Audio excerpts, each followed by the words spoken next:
नमस्कार प्रेक्षक मंडळी, मी तुमच्यासाठी घेऊन आले पुन्हा एकदा मनोरंजनाचा डबल धमाका.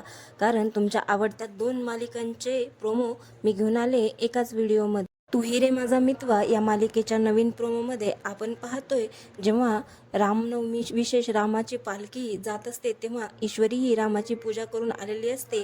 तेव्हा त्याच मिरवणुकीमध्ये तिला एक बाबा भेटतात. तेव्हा ती त्यांना म्हणते, बाबा तुम्ही तिला म्हणायचं असतं की मी तुम्हाला पाहिल्यासारखं वाटते. पण त्या अगोदरच ते बाबा तिला म्हणतात, आम्ही सर्व ईश्वरांची लेकरे. एक फूल देतात आणि निघून जातात. ईश्वरी विचार करत असते, मी यांना कुठे पाहिले. आणि तेव्हा तिच्या लक्षात येतं की हे अर्णव सरांचे बाबा आहेत. आता हेच अर्णव सरांचे खरे बाबा असतील का? तुम्हाला काय वाटतं कमेंटमध्ये नक्की सांगा. तर आपलं दुसरी आवडती मालिका लग्नानंतर होईलच प्रेम या मालिकेमध्ये जेव्हा काव्याच्या जवळ पपईचे काप ठेवलेला बाऊल असतो आणि काव्या सांगते की हा रम्याने ठेवलाय, तेव्हा पार्थ पुन्हा एकदा रम्यावर चिडतो.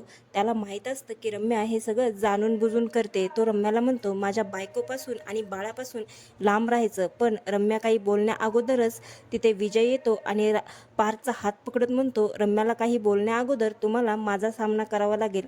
आता रम्या विजयच्या मागून मनातल्या मनात हसत असते, कारण तिला आता विजयच्या खांद्यावर बंदूक ठेवून स्वतःच्या गोळ्या चालवायच्या असतात आणि पार्थ काव्यामध्ये फूट पाडायची असते. तर काव्याला रम्याचा डाव कधी समजणार? तुम्हाला काय वाटतं कमेंटमध्ये नक्की सांगा. आणि मालिकेच्या अशाच नवनवीन प्रोमोसाठी चॅनलला सबस्क्राईब